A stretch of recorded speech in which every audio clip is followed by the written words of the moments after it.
Mateus capítulo 28, versos 18 a 20, diz assim a palavra de Deus.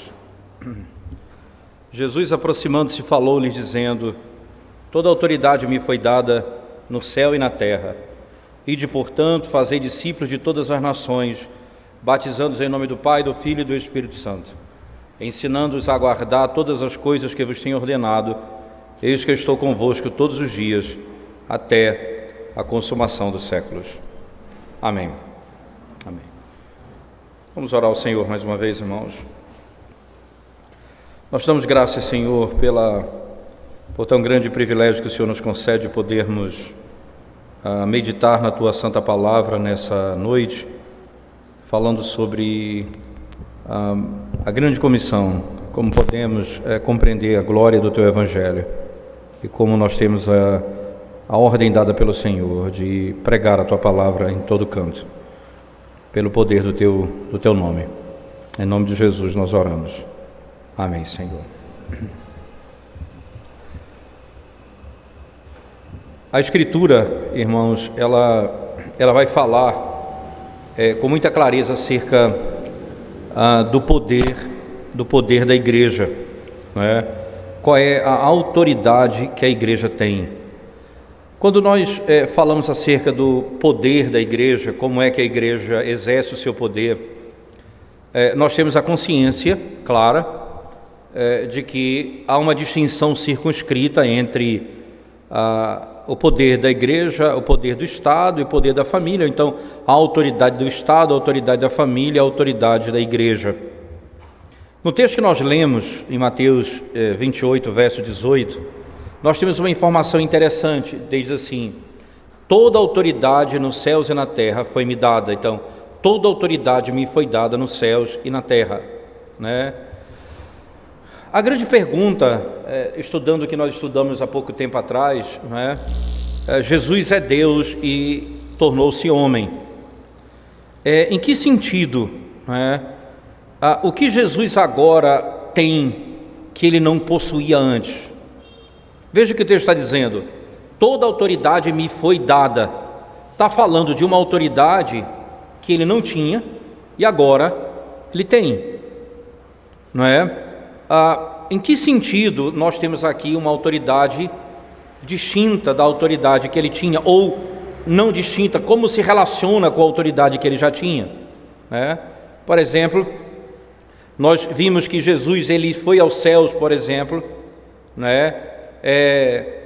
Como é que ele reina e governa a igreja na terra? A Bíblia diz que ele foi assunto aos céus.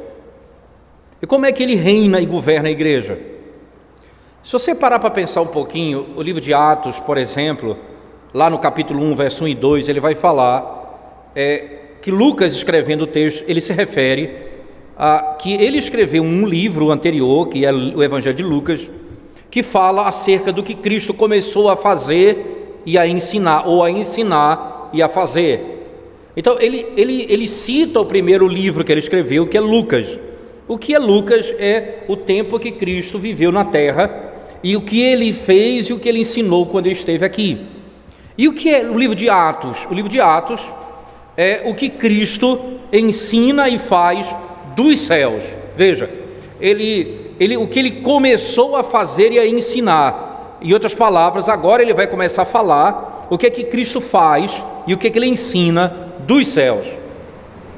Nesse aspecto, não é? Nesse aspecto, o reino de Jesus Cristo, não é? Ele de alguma maneira ele tem alguma relação. Peguei aqui, obrigado. Pode colocar aqui. Obrigado, meu filho. O reino de Jesus Cristo teria por acaso alguma relação com o reino civil ou com o governo civil, não é? A Escritura chama governo civil para ter algum tipo de distinção do governo da igreja, né? Será que a gente pode confundir o governo civil com o governo da igreja? É claro que Cristo governa como Deus todas as coisas, até mesmo o coração do rei está nas suas mãos, mas aqui ele está falando de um outro governo, não é? Ele está falando de um outro governo. Ele está dizendo: ora, foi-me dado todo o poder nos céus e na terra. Ele reina em todo lugar, mas agora foi-lhe dado todo o poder nos céus e na terra. É claro que Ele é soberano, Ele governa sobre todas as coisas, nós não podemos mudar isso, nem pensar de outra forma. Mas vamos pensar aqui numa passagem lá do Antigo Testamento. Quero convidá-los a abrir a palavra de Deus comigo. Daniel capítulo 7, por favor. Daniel capítulo 7. Nós vamos ler o verso 13 e o verso 14. Daniel capítulo 7, nós vamos ler os versículos 13 e 14, como diz a Escritura Sagrada. Daniel capítulo 7, 13 e 14, diz assim a palavra de Deus: Eu estava olhando nas minhas visões da noite, e eis que vinha com as nuvens do céu um com o Filho do Homem, e dirigiu-se ao ancião de dias, e o fizeram chegar até ele. Foi-lhe dado domínio e glória e o reino, para que os povos, nações e homens de todas as línguas os servissem. O seu domínio é domínio eterno, que não passará, e o seu reino jamais será destruído. O seu reino jamais será destruído. Preste atenção na linguagem no verso 14. Foi-lhe dado domínio a esse ancião, ancião de dias, foi-lhe dado domínio e glória e o reino para que os povos, nações e homens de todas as línguas o servissem. Quando você vai, por exemplo, o Salmo de número 2, versos 7 e 8, você vai encontrar, eu declararei os teus decretos, o Senhor disse, tu és meu filho, eu hoje te gerei, pede-me e eu te darei as nações como tua herança e os fins da terra como tua possessão. Pede-me e eu te darei. Perceba essa linguagem, até os confins da terra, O Senhor ordena e diz: ide por todo o mundo, fazei discípulos, Ainda um texto bem interessante é o Salmo de número 110, por favor, abra sua Bíblia lá comigo. Salmo 110, verso 1 e 2, veja a palavra do Senhor. Salmo de número 110, verso 1 e 2, diz assim: porque o Senhor te conservas longe e te esconde na hora da tribulação. Deixa eu ver aqui, desculpa, eu estou lendo simplesmente o Salmo 10, é o Salmo 110, desculpa, li errado, 110, gente, o Salmo 110 diz assim, vamos lá, senta-te à minha mão direita e eu farei os teus inimigos por estrado dos teus pés. Lembra do texto das palavras de Cristo, Quando ele recebe Jesus Cristo, dizendo: senta-te à minha direita até que eu coloque os teus inimigos por estrado dos teus pés. Você vai encontrar ainda, por exemplo, Isaías, no capítulo 9, a mesma expressão. Veja, por favor, profeta Isaías, capítulo 9, versos 6 e 7. Veja o que diz a Sagrada Escritura. Isaías, capítulo 9, versículos 6 e 7. Diz assim a palavra de Deus: porque o menino nos nasceu, um filho se nos deu, o governo, veja que linguagem interessante, o governo está sobre os seus ombros, e o seu nome será maravilhoso, Conselheiro, Deus forte, Pai da eternidade, Príncipe da paz, para que se aumente o seu governo e venha paz sem fim sobre o trono de Davi e sobre o seu reino, para o estabelecer e o firmar mediante o juízo e a justiça, desde agora e para sempre. Para sempre o zelo do Senhor dos Exércitos fará isto. O governo está sobre os seus ombros. O governo está sobre os seus ombros. Você vai ter, no Novo Testamento, passagens ainda que vão corroborar com isso. Por exemplo, Romanos, abra sua Bíblia comigo. Romanos 14, verso 9. Veja a palavra do Senhor. Romanos 14, versículo 9. Diz assim a Escritura: Foi precisamente para esse fim que Cristo morreu e ressurgiu, para ser Senhor tanto de mortos como de vivos. Veja que Paulo está dizendo, foi precisamente para esse fim que Cristo morreu e ressurgiu. Lembre-se das palavras lá do Evangelho. Depois que ele ressuscita dentre os mortos, ele diz, foi-me dado todo o poder.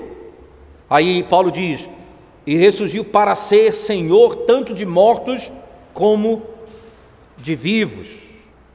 Primeira carta de Paulo aos Coríntios, capítulo 15, por favor, veja a palavra de Deus, 1 Coríntios 15, nós leremos apenas o verso do 24 ao 26.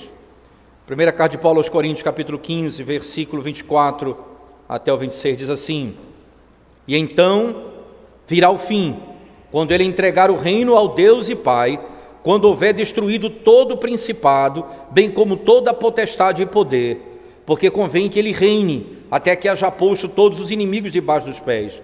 O último inimigo a ser destruído é a morte.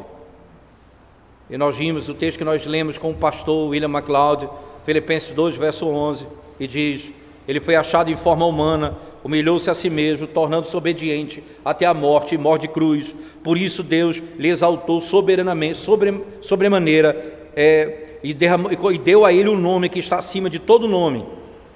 Não é? Assim, no nome de Jesus Cristo, todo joelho, não é? Todo joelho deverá se curvar nos céus, sobre a terra, nos céus, na terra e sobre a terra, e toda língua confessará que Jesus Cristo é o Senhor, para a glória de Deus Pai. E aí, por último, o último texto que eu quero citar, Efésios capítulo 1, verso 20 ao verso 23. Escute bem a palavra do Senhor nos versos que se seguem. Efésios 1, 20 a 23. O qual exerceu em Cristo, ele em Cristo, ressuscitando-o dentre os mortos e fazendo-o sentar à sua direita nos lugares celestiais, acima de todo principado e potestades, e poder, e domínio, e de todo nome que se possa referir, não só no presente século, mas também no vindouro, e pôs todas as coisas debaixo dos pés, e para ser o cabeça sobre todas as coisas, o deu à igreja, a qual é o seu corpo, a plenitude daquele que a tudo enche em todas as coisas. Preste atenção, ele recebeu todo o poder e foi dado à igreja. Ora, Cristo tem poder sobre toda a criação. Mas em que sentido ele tem poder sobre a igreja? Depois de ter feito tudo, ele foi dado à igreja. Em que sentido ele é o cabeça da igreja? Um escocês, na realidade, dois escoceses do século XVIII, chamado Ebenezer Erskine e James Fisher, escreveram um comentário do breve catecismo, e eles expressam a diferença entre o reino de Cristo, não é? Que é esse aspecto governamental total, e o reino mediatorial de Cristo, como aquele que foi dado à igreja. Ele diz assim, não é? Como é manifestado o reino de Cristo? A resposta, de duas maneiras: essencial e mediatorial. Pergunta 18 que ele faz: o que é seu reino o que é seu reino essencial? Ele diz: é o poder supremo e absoluto, no qual ele tem sobre todas as criaturas nos céus, na terra, essencialmente e naturalmente, como Deus, igual ao Pai. Ele governa todas as coisas. Pergunta 19: e o que é o seu reino mediatorial? Ele responde: é o poder soberano e a autoridade soberana sobre a igreja e na igreja, que é dada a ele que ele é dado como mediador dela. É o seu poder como mediador da igreja. Então, o reino essencial pertence a ele como a segunda pessoa da Trindade, da divindade. Ele é imutável, não é? E o seu reino mediatorial pertence a ele como o Filho de Deus encarnado, o Deus homem. Então, o seu reino foi dado, esse reino da igreja, o povo que ele vai salvar. Lembre disso. Então, ele tem um povo para si, ele tem autoridade sobre esse povo, externamente e internamente. e Ele vai chamá-los para si. E esse reino se estende até os fins da terra. Mas o foco é a igreja. O foco é a igreja. Um teólogo chamado Robert Dabney disse: a igreja, ela tem o domínio imediato de Cristo. Os seus membros, os membros da igreja, são cidadãos de Cristo, do reino de Cristo. E para o benefício e pelo seu poder, são todos guardados por Ele. E o seu poder se estende sobre toda a raça humana, até mesmo angelical, os bons e os maus, as pessoas e os poderes da natureza. Em outras palavras, nós reconhecemos que o reino essencial de Cristo, não é o reino em que Ele domina sobre todas as coisas. Mas os crentes e o povo que confessa ao Senhor, esse pertence ao seu reino mediatorial. Ele governa todas as coisas para o bem da sua igreja. Você imagina o que Paulo está dizendo lá em Romanos, quando ele fala: todas as coisas cooperam para o bem daqueles... Se ele domina apenas a igreja e não todas as outras coisas, como é que ele pode governar todas as outras coisas para o bem do povo de Deus? Porque ele governa todas as coisas, e a igreja é que todas as coisas cooperam para o bem daqueles que amam ao Senhor. Deixa eu fazer, irmãos, por favor, 4 observações com o objetivo de... como é que nós devemos lidar com essa realidade do governo da igreja, com Cristo sendo o cabeça da igreja. Primeira coisa importante, a natureza do reino de Cristo e a membresia do reino de Cristo. Preste atenção numa coisa: o cristão, ele entra no reino pelo novo nascimento.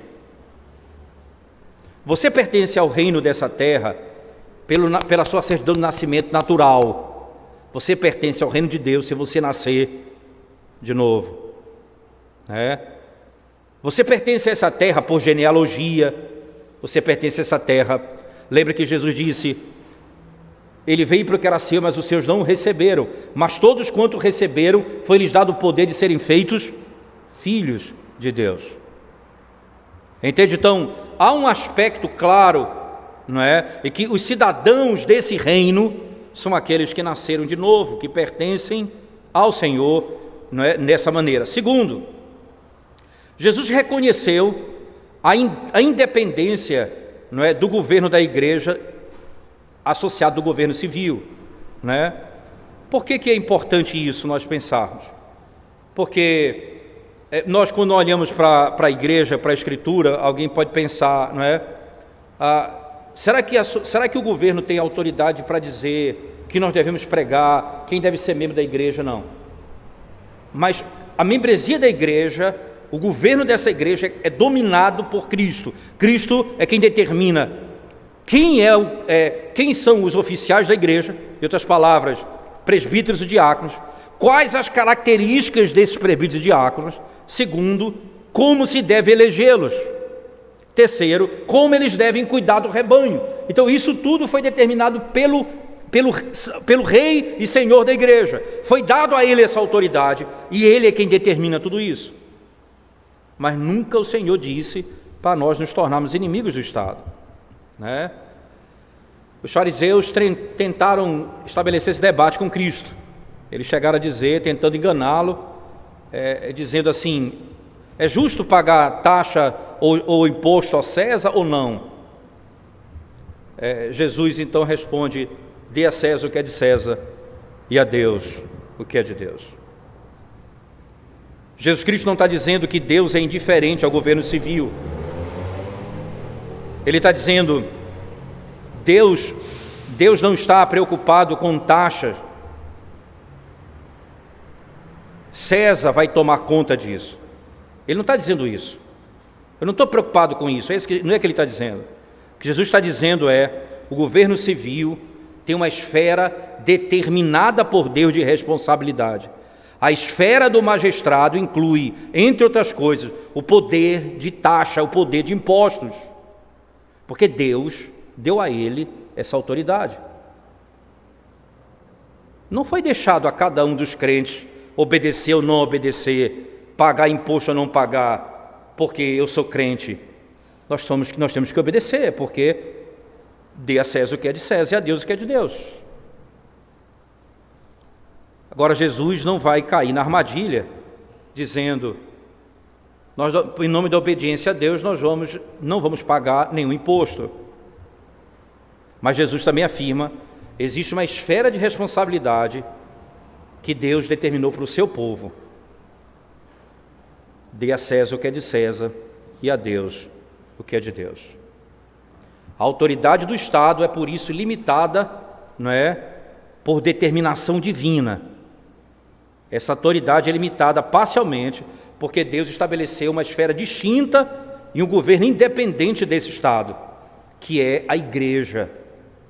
A igreja é distinta. Lembra, você não faz parte da igreja porque você é cidadão alagoano. Você não faz parte da igreja porque você é cidadão brasileiro. Você faz parte da igreja se você for cidadão dos céus. Essa esfera, então, entende? O Deus que governa tudo disse, foi-me dada autoridade sobre a igreja. E ninguém pode ter outra autoridade. Terceira coisa importante aqui, irmãos, né, é que o Senhor aponta governo para a igreja, distinto do governo do reino da terra. Quando você vai lá para Mateus, no capítulo 16, verso 16, Pedro confessa a Jesus, dizendo, ele é o Cristo, Filho do Deus vivo. Jesus então diz a Pedro, bendito és tu, Simão Barjonas, porque não foi carne nem sangue quem tu revelou, mas meu Pai que está nos céus. E eu digo, tu és Pedro, e sobre essa rocha eu edificarei minha igreja, e os portões do inferno não prevalecerão contra ela. E eu te dou as chaves do reino dos céus, e aquilo que você ligar na terra será ligado nos céus, e o que você desligar na terra será desligado nos céus. Que coisa interessante, o que Jesus está dizendo aqui, irmãos?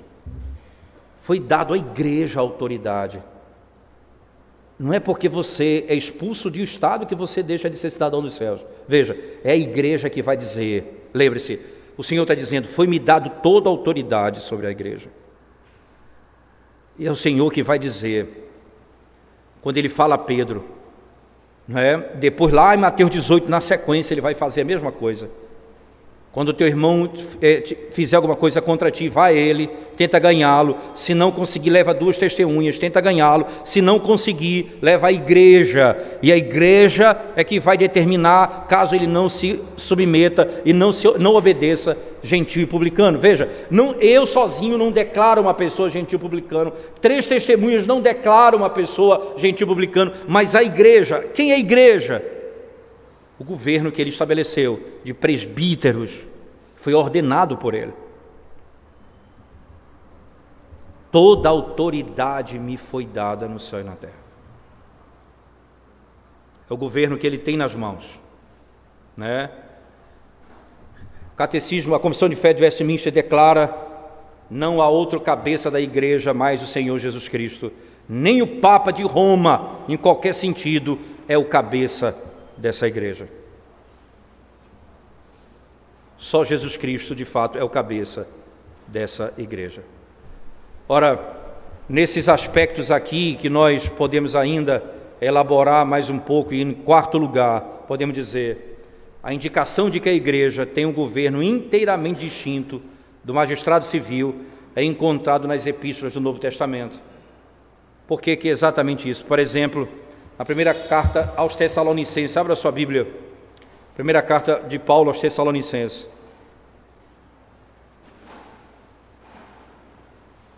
capítulo 5, por favor, primeira carta de Paulo aos Tessalonicenses, capítulo 5,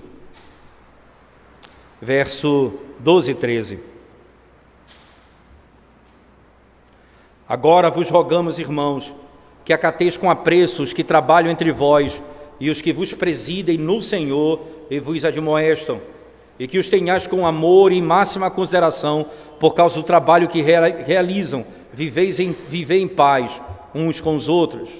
Veja, o autor da carta aos Hebreus ainda, no capítulo 13, por favor, Hebreus 13, abra sua Bíblia comigo mais uma vez, no verso 17, Hebreus 13, verso 17, diz assim: Obedecei aos vossos guias e sede submissos para com eles, pois velam por vossa alma, como quem deve prestar contas, para que façam isso com alegria e não gemendo, porque isso não aproveita a vós outros, Ora, é interessante a linguagem, não é? Porque eles vão prestar contas a Deus. Porque eles vão prestar contas? Eles foram ordenados para cuidar do rebanho e vão prestar contas a Ele. Esses líderes cuidam do rebanho. Rebanho de quem? Diz o texto, no Senhor. Essa é a grande maravilha, irmãos.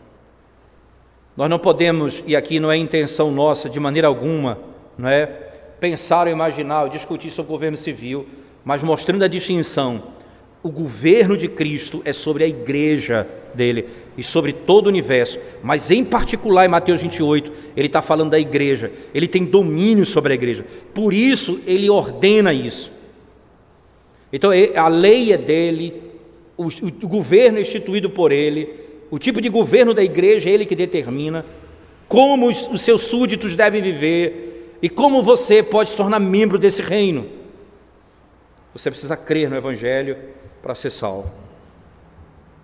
É interessante isso porque esse reino de Deus, que é chamado reino espiritual, né, é o reino que ele vai ter domínio plenamente. Nesse sentido, irmãos, a gente pode pensar alguns pontos importantes ainda, né? 3 pontos ainda sobre esse assunto para elaborar em cima dessa estrutura. Veja, o governo, o direito divino de governar a igreja é muito claro. Primeiro, do caráter de Deus como Deus da ordem. Veja, é o Senhor da ordem, que estipula uma ordem.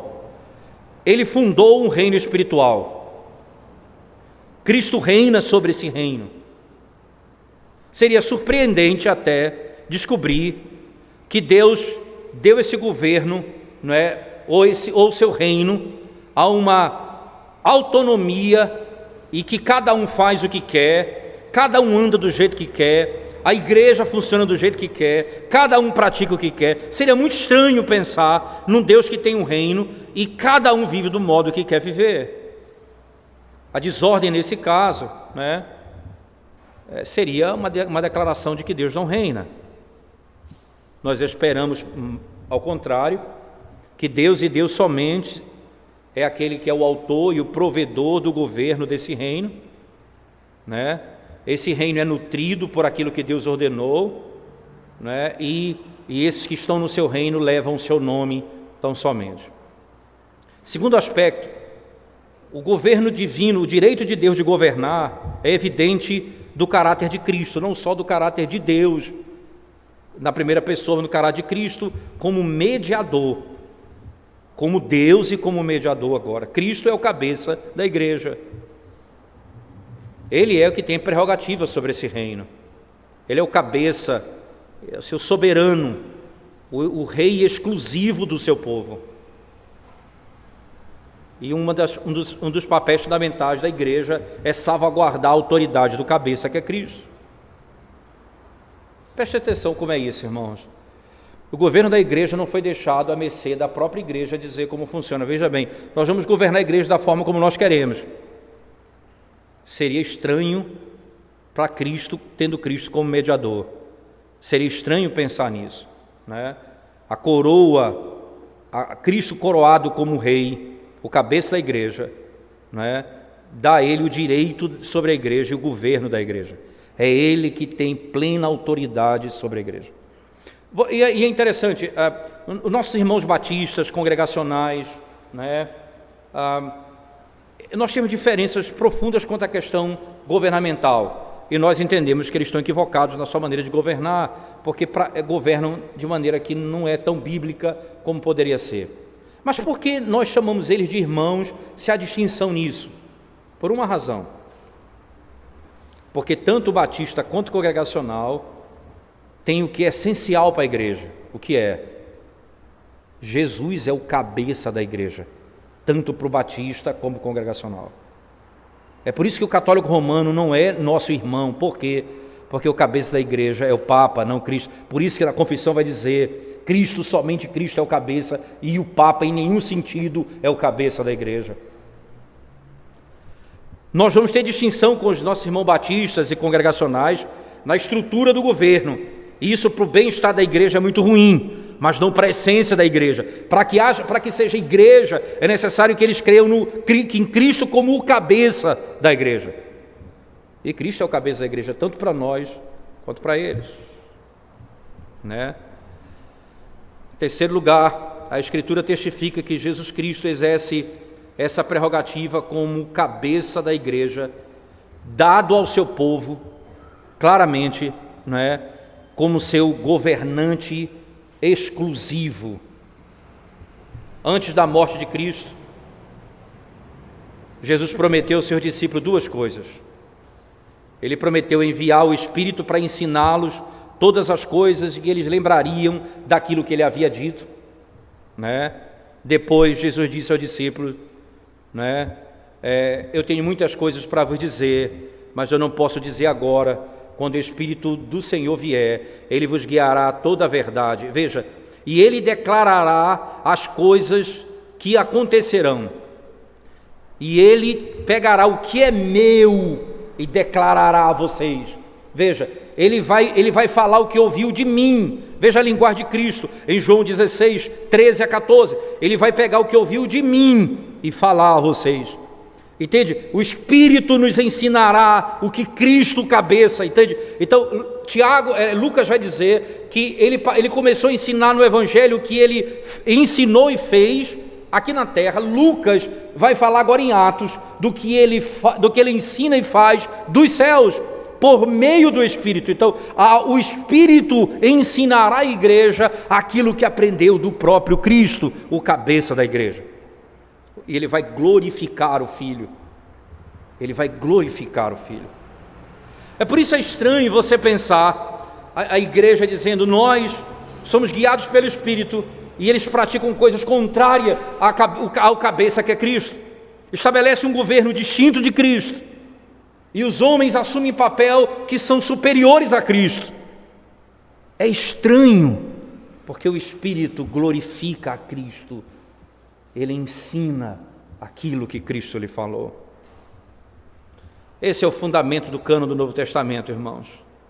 João 14, Jesus prometeu à sua igreja um registro inspirado daquilo que ele tinha feito e ensinado no seu ministério terreno. O cumprimento dessa promessa é encontrado especialmente nos 4 evangelhos. Mas em João 16, Jesus diz que ele promete que ele vai dizer mais coisas para os seus apóstolos, que ele não disse agora. Você entende isso? O Espírito vai fazer vocês lembrarem do que eu falei enquanto estive aqui. Vocês vão registrar. Mas o Espírito, no capítulo 16 de João, disse: ele vai falar aquilo que eu ainda não falei. E o Espírito vai ensinar o que ouviu de mim. Tanto na terra quanto no céu, o governo de Cristo se faz manifestado aqui.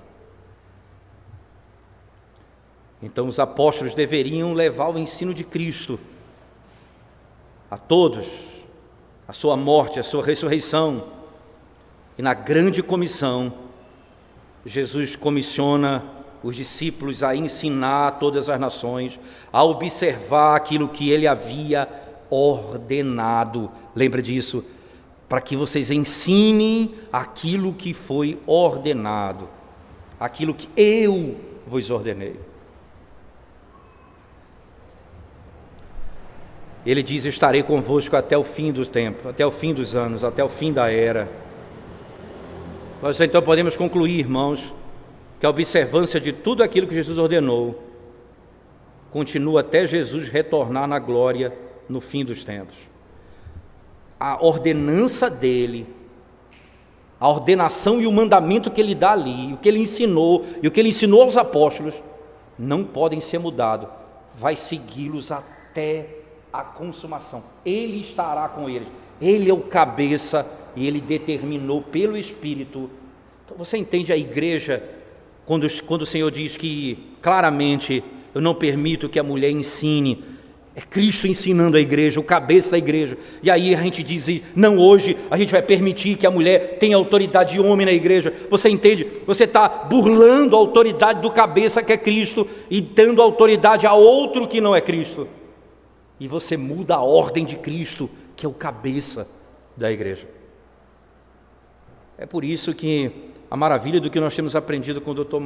William MacLeod é o Evangelho, pregar o Evangelho ao mundo. E como o pastor Ronaldo disse, alguém poderia esperar exemplos de pregação, testemunhos, e não é ruim por natureza isso necessariamente, mas o que a gente ouviu falar é a doutrina de Cristo, que conforta e enche de esperança a igreja, que deve ser pregada. E ele diz, e vocês vão ensiná-los tudo aquilo que eu ordenei a vocês, tudo o que eu ensinei, tanto no que está registrado no Evangelho, como no que vai ser registrado nas cartas dos apóstolos, que o Espírito vai revelar mais a eles daquilo que aconteceu. A igreja trabalha exatamente com esse princípio. É tão interessante isso, irmãos. Eu queria rapidamente pegar 2 exemplos e encerro aqui. Lá no texto de Atos, capítulo 6, por favor. Abra sua Bíblia comigo. Você quer ver como é que o Evangelho é espalhado como é que o Evangelho cresce, na igreja cresce, né? Especificamente em alguns casos, a gente vai ver. Atos capítulo 6. No verso 1 em diante de Atos capítulo 6, você vai encontrar a estipulação ou surgimento aqui da igreja, ou melhor, dos diáconos no meio da igreja, né? E eles são categoricamente aqui ordenados para que, de alguma forma, certo, as viúvas que estavam sendo esquecidas na igreja, as viúvas que eram judias de fala grega, estavam sendo esquecidas. Então, os apóstolos vão ordenar que sejam escolhidos homens cheios do Espírito Santo para serem diáconos da igreja e serão ordenados. Você vai ver lá no capítulo 1 até o 6. Então, veja, os apóstolos ordenam que esse é o princípio. Nós vamos cuidar da oração e da palavra, e eles vão servir a mesa. E esses que vão servir a mesa são homens cheios do Espírito Santo. Então, perceba o governo. O nosso trabalho é orar e pregar a palavra e cuidar da igreja, o rebanho de Cristo. E o trabalho dos diáconos é servir a mesa, é socorrer os necessitados, é ter misericórdia dos outros. E aí você vai ver no final dessa trecho, verso 6, o texto vai dizer, e a igreja crescia. E a igreja crescia. Ora, é bem interessante ainda pensar como é que a igreja crescia, e porque eles fizeram o que Deus havia ordenado. Preste atenção, irmãos. O trabalho evangelístico mais profícuo que nós temos é quando a igreja de fato é governada por Cristo. E o que deve cuidar da palavra e da oração, cuida da palavra e da oração. E o que deve cuidar da misericórdia e do socorro, cuida da misericórdia e do socorro. E a igreja do Senhor cresce, porque o governo é estabelecido. Atos 13, abra sua Bíblia comigo. Verso 1 até o verso 3. Havia na igreja, Atos 13, havia na igreja de Antioquia profetas e mestres: Barnabé, Simeão, por nome Níger, Lúcio de Cirene, Manaém, Colasso de Herodes, o tetrarca, e Saulo.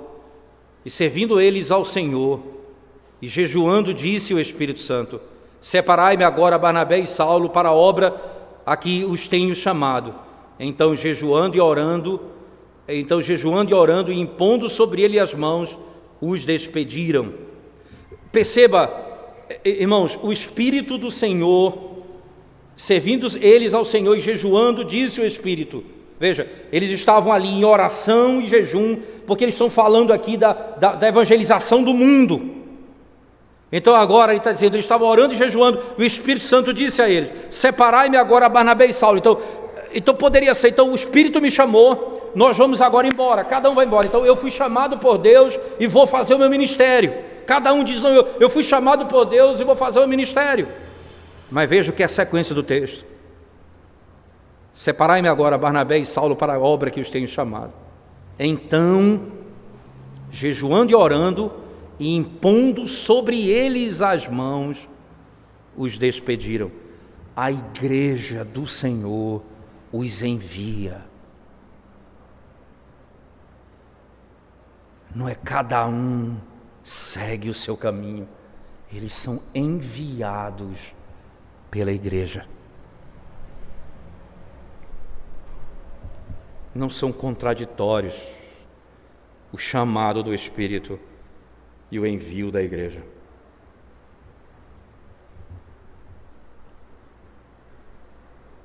Ide por todo o mundo. Como vocês vão? Como é que vocês vão ser enviados?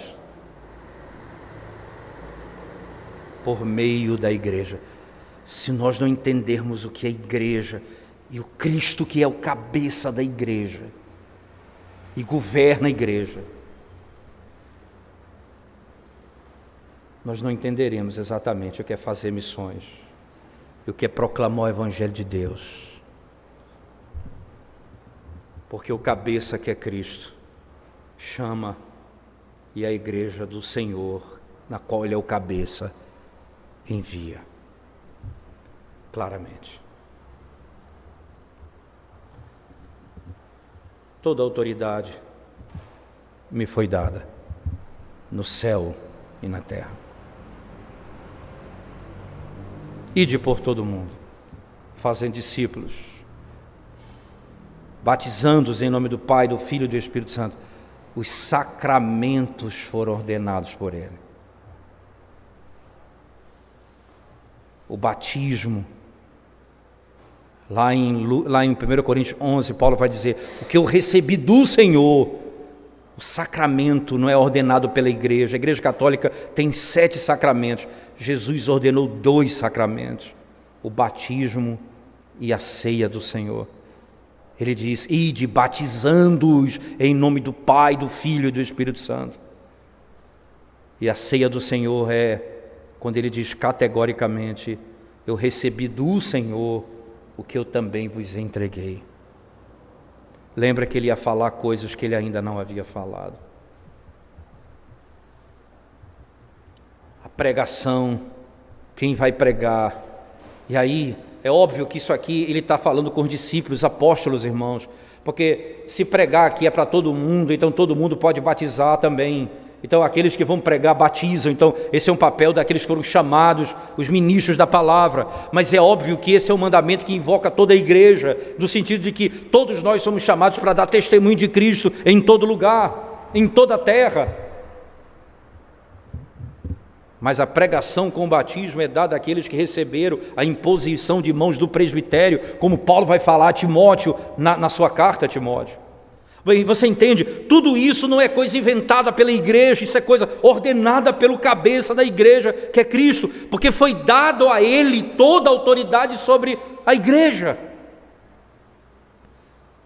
Então nós não damos passos na igreja que não é por meio do cabeça que é Cristo. E ele registrou isso na palavra. Ele disse: o Espírito faria vocês lembrarem de tudo que eu fiz, mas ainda falaria de coisas que vocês ainda não podem suportar. E aí ele fala isso posteriormente: o Espírito revelará aos apóstolos. E agora eu tenho toda a Escritura revelada a nós, e eu sei agora o que é que o cabeça da igreja pensa, o que é que ele quer e como deve ser guiada a igreja.